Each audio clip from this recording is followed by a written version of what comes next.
우리가 어제 새벽은 28절 말씀을 집중으로 해서 강조해서 은혜를 받았었습니다. 오늘은 29절 30절을 살필 때인데 29절 30절 말씀은 28절 말씀과 계속 이어지는 설명의 말씀입니다. 자, 29절 하나님을 사랑하는 자 곧 그의 뜻대로 부르심을 입은 자들은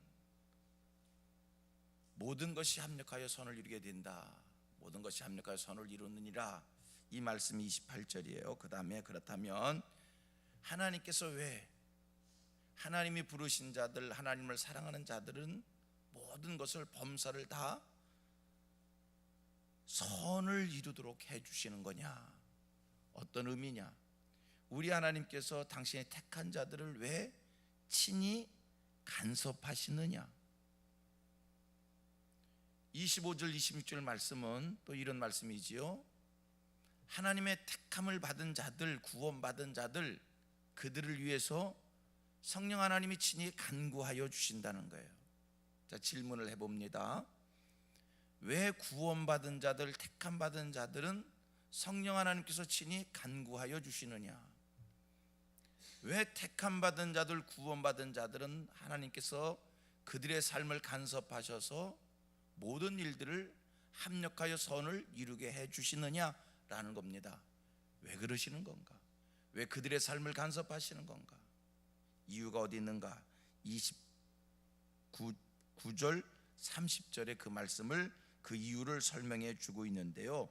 첫째 하나가 아들의 형상을 본받게 하기 위해서이다. 예수님의 형상을 본받게 하기 위하여 하나님께서는 성도들의 삶을 친히 간섭하시는 줄 믿습니다. 오늘 여러분들의 안고 서는 모든 일들을 하나님이 간섭하시는 이유가 있어요. 나를 형통케도 하고 때로는 이런 일 저런 일로 인하여 시련을 겪는 그 일을 허락도 하시고, 하나님 우리에게 피할 길도 주실 수 있는 분이잖아요. 하나님은 산을 옮길 수도 있는 분이시잖아요. 그런데도 당신의 자녀들이 환난을 겪는 것 그저 하나님이 허락을 하신단 말이에요. 왜 그런 일들을 피하게 해주시지 않고 해결해 주시지 않고 우리로 겪어가게 하는가? 뭐라고요? 29절의 말씀을 합니다. 같이 읽겠습니다. 하나님이 미리 아신 자들을 또한 그 아들의 형상을 본받게 하기 위하여, 뭐 하기 위하여? 아들의 형상을 본받게 하기 위하여, 예수님의 형상을 본받게 하기 위하여. 예수님의 형상을 본받게 하기 위해서 실패와 환난과 궁핍함이란 것, 이런 것도 우리에게 주신다는 거예요.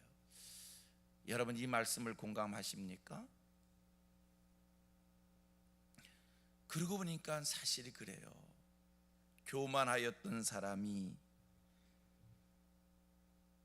자기의 생각대로 되지 않는 일들을 겪으면서 겸손해집니다. 완악했던 사람이 하나님의 거듭된 훈련 과정을 통해서 온유해지는 예수의 형상을 담습니다. 자기만 알던 사람이 이런 일 저런 일, 내 뜻대로 세상이 되지 않는 일들을 겪으면서 남을, 이웃을 생각하는 사람이 됩니다. 나누지 못하고 소유의 욕심이 가득 찼던 사람이 이런 일 저런 일을 겪으면서 마음의 욕심을 버리는 자가 되어집니다. 어느 집사님을 뵀어요. 제가 그분을 곁에서 보면서 참 신앙의 기본 훈련을 잘 받으신 분이다라는 이런 생각이 들어서 한번 여쭤봤어요. 신앙생활을 언제부터 하셨습니까? 어렸을 때부터 신앙생활을 하다가 중간에 대학을 다니면서 신앙 다 버렸었대요. 그러다가 한번 꽝 얻어맞고 자기가 다시 신앙을 찾았다고, 그런 말씀을 주셨어요. 제가 들으면서 그렇구나. 여러분, 오늘 내 삶 속에 이런 일 저런 일들이 있는 것, 그거요, 결국은 내가 그런 일을 통해서 예수님의 형상을 닮아가는 자가 되는 겁니다. 성경 속에서 우리는 모세를 만납니다. 아브라함을 만납니다. 모세, 이스라엘의 해방의 지도자예요. 선지자를 대표할 수 있는 사람이에요. 아브라함, 믿음의 조상이에요. 오늘 우리들이 아브라함을 본받고 싶을 정도의 큰 믿음의 사람이에요. 그런데 아브라함이 그냥 믿음의 조상이 된 게 아니고요, 모세가 그냥 이스라엘의 해방의 지도자, 선지자 중에 선지자가 된 게 아니라 그들의 삶을 추적해 보면 모세요, 많은 실패가 있었고요, 실수가 있었고요, 삶의 과정 속에 어려움이 있었고요, 환란이 있었고요, 그것을 겪으면서 이스라엘의 지도자가 된 거고, 아브라함도 역시 마찬가지입니다. 아브라함의 삶의 과정 속에 많은 시련의 일들이 있었어요. 오죽했으면 자기 아내를 자기 누이라고 말할 정도였을까. 이런 일들을 겪으면서 아브라함이 믿음의 조상이 된 거예요. 자, 오늘 저와 여러분들의 삶을 하나님이 간섭하시는 줄 믿습니다. 하나님이 인도하시는 줄로 믿습니다. 하나님의 간섭받고 하나님의 인도받는데 왜 이런 일들이, 왜 이러한 것들이, 분명한 것, 하나님이 오늘도 내 기도를 들어주고 계시고 내 기도를 응답해 주시는 이 믿음의 확신을 갖고 있는데 왜 내가 이 기다려야 되는 이런 일들이 있을까? 여러분, 결국은 뭐라고요?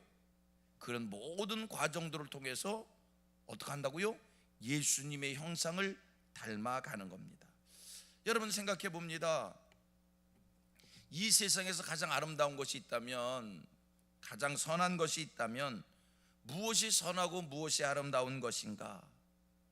소유에 있습니까? 육의 아름다움에 있습니까? 그렇지 않습니다. 세상에서 정말 아름다운 것은요, 인격의 아름다움이고요, 성품의 아름다움이고요, 마음의 됨됨이의 선함에 있는 줄 믿습니다. 여러분, 이 세상에서 무엇이 선하고 아름다운 것입니까? 예수님의 형상을 닮은 그 모습이 아름다움인 줄로 믿습니다. 우리 하나님께서는 우리에게 이러한 세상에서 가장 귀하고 귀한 아름다움을 주시려고 우리의 삶을 철저히 간섭하시며, 하나님의 간섭 속에도 이런 일 저런 일들에 겪는 과정들이 우리에게 있는 거예요. 여러분, 오늘 여러분들에게 가만히 생각해 보셔봐요. 내가 생각하던 대로만 다 됐다, 내가 계획한 대로만 다 됐다, 내가 마음만 먹으면 언제든지 무엇을 다 이룰 수 있다, 그런 삶을요 3년 5년 10년만 살아보셔봐요. 내 눈에 보이는 게 뭐가 있을까? 모든 사람 다 무시하게 돼요. 왜 저 사람은 저것밖에 안 되는가? 무시하게 돼요. 우리 하나님, 우리에게 맏아들의 예수의 형상을 닮게 하기 위하여 우리의 삶을 이렇게 저렇게 간섭하시고 인도하신다 믿으시고요. 두 번째 또 생각해 봅니다. 예수의 형상을 닮게 하는 그 이유가 뭔가? 또 한 가지는요, 맏아들의 축복을 주시기 위해서입니다. 자, 보십시오. 29절 제가 봅니다. 하나님이 미리 아신 자들을 또한 그 아들의 형상을 본받게 하기 위하여 미리 정하셨으니, 다 같이, 이는 그로 많은 형제 중에서 맏아들이 되게 하려 하심이라. 맏아들이 되게 하려 하심이라. 오늘 저와 여러분들이 하나님은 맏아들이 되기를 원하십니다. 여러분, 맏아들이 된다는 게 뭡니까? 이것은 곧 우리에게 장자의 축복을 주신다는 거예요. 약속을 잇는 축복을 주신다는 거예요. 하나님 앞에서 하나님의 나라를 유업으로 얻을 수 있는 이 장자의 축복, 맏아들의 축복, 하나님의 모든 것들이 유감없이 우리에게 그대로 물려 내려올 수 있는 이 축복, 이것보다 더 큰 축복이 어디 있습니까? 이런 축복을 주시려고. 오늘 내게서 벌어지는 모든 일들은 결국 하나님의 인도하심이다, 하나님의 간섭하심이다 믿으시고요. 그 다음에 30절입니다. 또 한 가지입니다. 하나님 우리의 삶을 간섭하시는, 택한 자들에게 합력하여 선을 이루시는 하나님의 또 한 가지 이유가, 세 번째 이유가 뭔가? 30절, 또 미리 정하신 그들을 또한 부르시고 부르신 그들을 또한 의롭다 하시고 의롭다 하신 그들을 또한 영화롭게 하셨느니라. 우리를 영화롭게 하시기 위하여, 의롭게 하시고 영화롭게 하기 위하여. 여러분, 이것은 미래적인 겁니다. 미래의 구원을 완성하는 일입니다. 우리 주님 이 세상에 영광스럽게 오실 때 그 영광스러움에 동참하는 그 축복, 구원을 완성하여 그 영화로운 자리에 함께한 이 축복, 그 축복을 주시려고 오늘 하나님께서 우리에게 벌어지는 모든 일들을 합력하여 선을 이루도록 오늘도 주의 인도하심이 있는 줄 믿습니다. 우리 성도들의 궁극적인 목표가 뭘까? 영화로움에 동참하는 거지요. 영광스러움에 동참하는 일이지요. 그 영화로움, 영광스러움에 동참하는 것도 그러고 보니까 내가 이루는 게 아니라 하나님이 이루어 주신다는 거예요. 하나님, 내게 왜 이런 일을 주시는지요? 이유가 뭐라고요? 구원을 완성시켜 주시기 위하여. 얼마나 감사한 일인지 모릅니다. 보십시오. 이스라엘 사람들이 광야길을 거쳐요. 분명히 믿는 것은 그들의 출애굽 누가 주도했습니까? 하나님이 주도하신 일이에요. 그들을 광야로 나가게 한 일 누가 한 일이에요? 하나님이 하신 일이에요. 하나님이 간섭하셔서 출애굽을 하게 했고 광야길에 하나님이 인도해 주셨어요.